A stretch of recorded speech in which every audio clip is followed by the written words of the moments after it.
সকলোকে সুপ্ৰভাত জনাই নতুন এটা ভিডিঅ'লৈ আপোনালোক সকলোকে স্বাগতম জনাইছোঁ। আশা কৰিছোঁ নিশ্চয় আপোনালোক সকলো ভালে আছে, ভালে থাকক, ভালে থকাতে বিচাৰোঁ। আজিৰ দিনটো আপোনালোকৰ ভালে ভালে যাওক তাতে কামনা কৰিছোঁ। আজি হৈছে 23 জুন। 23 জুনৰ ৰাতিপুৱাৰ কেইটামান গুৰুত্বপূৰ্ণ খবৰ আপোনালোকলৈ লৈ আহিছোঁ। আপোনালোকে ভিডিঅ'টো শেষৰলৈকে চাব বুলি আশা কৰিলোঁ। শেষত আপোনালোকৰ মন্তব্য কমেণ্টৰ জৰিয়তে জনাবলৈ নাপাহৰিব। আৰু এইখিনিতে আপোনালোকক সদায় কোৱাৰ দৰে চেনেললৈ আপোনালোক যিসকল নতুনকৈ আহিছে চেনেলটো ছাবস্ক্ৰাইব কৰাৰ লগতে কাষতে থকা বেল আইকনটো প্ৰেছ কৰি অল কৰি থ'ব, যাতে নতুন এটা ভিডিঅ' দিয়াৰ লগে লগে আপোনালোকে আগতীয়াকৈ চাবলৈ পায়। যদি ভিডিঅ'টো চাই ভাল পায় লাইক এটা কৰি দিব আৰু শ্বেয়াৰ কৰি দিব বুলি আশা কৰিলোঁ।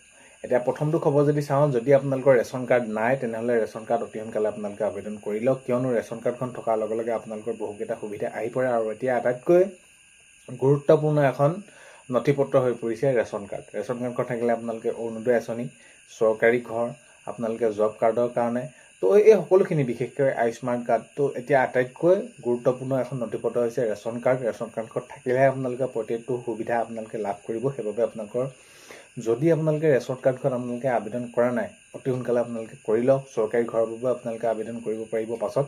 তো অৰুণোদয় আঁচনিৰ বাবে এতিয়া নমুকেই যিহেতু আৰু বহুতো মহিলাক অৰুণোদয় আঁচনি দিয়াৰ কথা কৈ আছে মাননীয় মুখ্যমন্ত্ৰী মহোদয়, অতি সোনকালে আপোনালোকে সেইখিনি কৰি ল'ব।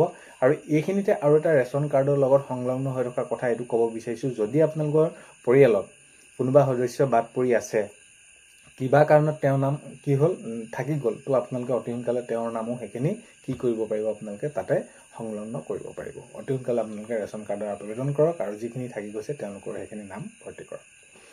নেক্সট খবৰ যদি চাওঁ, জুলাইৰ পৰা বিধানসভা বাজেট অধিৱেশন অনুষ্ঠিত হ'বলৈ গৈ আছে। এতিয়া আৰু এটা কথা, যিহেতু বিধানসভা এবাৰ বাজেট অধিৱেশনত 6 তাৰিখৰ পৰা হ'ব জুলাই, আৰু তাৰ প্ৰাকখনত এতিয়া এইটো তেওঁলোকে নিৰ্ধাৰণ কৰিছে, চৰকাৰে কৈছে যে যিসকল নতুন বিধায়ক আছে, MLA আছে, তেওঁলোকে সেইখিনি কি হ'ব লাগিব, বহুতো নীতি নিয়ম বা তেওঁলোকে তাত আচৰণ, যদি কোনোবাই মন্ত্ৰীয়ে কোনোবাই কৈ আছে বা বিধায়কে কোনোবাই কৈ আছে তাত কোনো ধৰণৰ ওপৰা ওপৰিকৈ, তো এনেকুৱা ধৰণৰ আমি সদনত সেইখিনি দেখিবলৈ পাওঁ। তো এইবাৰ এইখিনি ক্ষেত্ৰত বহুত বেছি কঠোৰ হৈছে আৰু এইখিনি জনাইছে যে তাত কোনো ধৰণৰ এইখিনি কৰিব নোৱাৰিব, আৰু তাৰ বাবে সেইখিনি দুদিনীয়াকৈ 4-5 তাৰিখে সেইখিনি প্ৰশিক্ষণো দিয়া হ'ব বুলি সেইখিনি চৰকাৰৰ ফালৰ পৰা সেইখিনি জানিবলৈ দিছে। এতিয়া জুলাইৰ পৰা যিহেতু বিধানসভা বাজেট অধিৱেশন অনুষ্ঠিত হ'বলৈ গৈ আছে, বিধানসভা বাজেট অধিৱেশনত আপোনালোকে যদি চাই, মাননীয় মুখ্যমন্ত্ৰী মহোদয়ে কৈছে 2026-27 বৰ্ষৰ বাবে যোনসমূহ কাম কৰিব, সেই কামসমূহ কোন শিতানত কিমান খৰচ কৰিব সেইখিনি নিৰ্ধাৰণ কৰিব। এতিয়া যিহেতু মাননীয় মুখ্যমন্ত্ৰী মহোদয়ে বহুতো প্ৰতিশ্ৰুতি দি থৈছিলে, তেতিয়া সেই প্ৰতিশ্ৰুতিসমূহৰ মাজত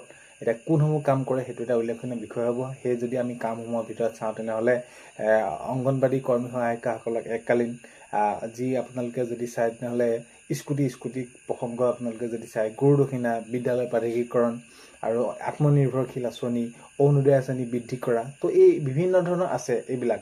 নতুন চাকৰিও সেইখিনি আহি পৰিব। তো এতিয়া বাজেট অধিৱেশনত কেনেদৰে কি হয় সেইখিনি আৰু আগন্তুক সময়ত গম পোৱা যাব। কিন্তু এতিয়া বাজেটতে যাতে সকলোৰে বাবে ভাল খবৰ আহে সেইটোৱে সকলোৱে বিচাৰি আছে। মুঠত বাজেটত এটা ভাল খবৰ আহিব লাগে। নেক্সট খবৰ যদি চাওঁ, 2013 চনত যিসকল শিক্ষাগুৰু অৱসৰ গ্ৰহণ কৰিছিলে, ধৰি লওক কোনোবাই 6 বছৰ, 7 বছৰ, 8 বছৰ, আৰু তেওঁলোকে সেইখিনি OPS হ'ব লাগে বুলি বহুতো শিক্ষাগুৰুৱে তেনেদৰে কৈ আছিলে। কাৰণ কেলৈ, এতিয়া চাওঁ, সেই শিক্ষাগুৰুসকল যদি অৱসৰ গ্ৰহণ কৰাৰ পিছত NPS হিচাপে তেওঁলোকে যিখিনি পেঞ্চন পায়, একেবাৰে ন্যূনতম তেওঁলোকে সেইখিনি যিখিনি পায় বহুত বেছি কম, যি টকাই নেকি এতিয়া বৰ্তমানত চলিব নোৱাৰে। কিন্তু এতিয়া তেওঁলোকৰ এটা যি গ্ৰেচুইটি সেইখিনি তেওঁলোকৰ বাবে মুকলি কৰি দিয়া হৈছে আৰু তেওঁলোকৰ বাবে ভাল খবৰ আছে। নেক্সট খবৰ যদি চাওঁ, উচ্ছেদ এতিয়া লৈ পিনি আমি যদি এইকেইদিন এতিয়া খবৰবিলাক চাই থাকোঁ, তেনেহ'লে বিভিন্ন স্থানত এতিয়া অবৈধভাৱে দখল কৰা লোকসকলক লৈ বহুত ভাগে খবৰ ওলাইছে যে আজি যদি নগাঁৱত, আজি যদি ডিব্ৰুগড়ত, তো এনেকুৱা ধৰণৰ। তো এতিয়া উচ্ছেদক লৈ যিহেতু মাননীয় মুখ্যমন্ত্ৰী মহোদয়ে কৈছে যে আমি 1 ইঞ্চি মাটি থকালৈকে, কোনোবাই যদি অবৈধভাৱে কোনোবাই দখল কৰি আছে, সেই থকালৈকে আমি কি কৰিম, উচ্ছেদ প্ৰক্ৰিয়া চলাই যাম, চলিবই, কৰিমেই আমি উচ্ছেদ। আৰু এতিয়া এইবাৰ যোৱাবাৰ যিহেতু প্ৰায় 1.5 লাখ বিঘা ভূমিত উচ্ছেদ হ'ল, এইবাৰ 4-5 লাখ বিঘাত কি হ'ব, উচ্ছেদ হ'ব। এইখিনি তেওঁলোকে সেইখিনি মন্তব্য কৰিছে। তো এতিয়া আগন্তুক সময়ত এতিয়া গম পোৱা যাব কেনেদৰে কি কৰা হয়। মুঠৰ ওপৰত উচ্ছেদ প্ৰক্ৰিয়া চলিব বুলি সেইখিনি কৈ থকা হৈছে। নেক্সট খবৰ যদি চাওঁ, বন বিষয়াক ধমক মন্ত্ৰী জয়ন্ত মল্ল বৰুৱা। তো এতিয়া হয়, বন বিষয়াক তেনেদৰে ধমক দিলে কৈছে যে আমি যিহেতু সঘনাই দেখিবলৈ পাওঁ সেইটো আমাৰ হাতত প্ৰমাণ নাই, তথাপিতো আগন্তুক সময়ত আমি সেইখিনি ভেৰিফিকেশ্যন কৰিম, কাৰোবাক ট্ৰেন্সফাৰৰ নামত, কাৰোবাক ক'ৰবাত পোষ্টিঙৰ নামত। তো এইবিলাক নচলিব। মই যেতিয়ালৈকে এই মন্ত্ৰিত্ব লাভ কৰিছোঁ, এই মন্ত্ৰিত্ব লাভ কৰাৰ পিছত এইবিলাক কাম নচলিব। সেইখিনি গুৰুত্ব সহকাৰে সকলোৱে কামবিলাক কৰিব লাগিব। কিয়নো এতিয়া মাননীয় মুখ্যমন্ত্ৰী মহোদয়ে এইখিনি সকলোখিনি জনাই দিছে যে সকলোখিনি কাম নিকা আৰু স্বচ্ছভাৱে হ'ব লাগিব। যিয়ে নহওক মুঠৰ ওপৰত এতিয়া এই যি ট্ৰান্সফাৰ হওক, চাকৰি কিবা কিবি, আমাৰ ধৰি লওক কোনোবা মোৰ চিনাকিও থাকিব পাৰে, চিনাকি নামত যে দাদাক কৈ মই এইটো কাম কৰাই দিম, তো এইবিলাক ক'লে মোক পোনপটীয়াকৈ যোগাযোগ কৰিবলৈ সেইখিনি তেনেদৰে জয়ন্ত মল্ল বৰুৱা ডাঙৰীয়াই মন্তব্য কৰিছে। অৰ্থাৎ এই যি 2 নম্বৰ কৰি বা এই যি তেনেদৰে টকা লৈ এইখিনি কেতিয়াও কাম নচলিব। এইটো বিভাগ এনেদৰে চলা বিভাগ নহয়, বা এইটো বিভাগ বুলিয়ে নহয়, এনেদৰে কাম কৰাটো কোনো ধৰণৰ যুক্তিযুক্ততা নাই।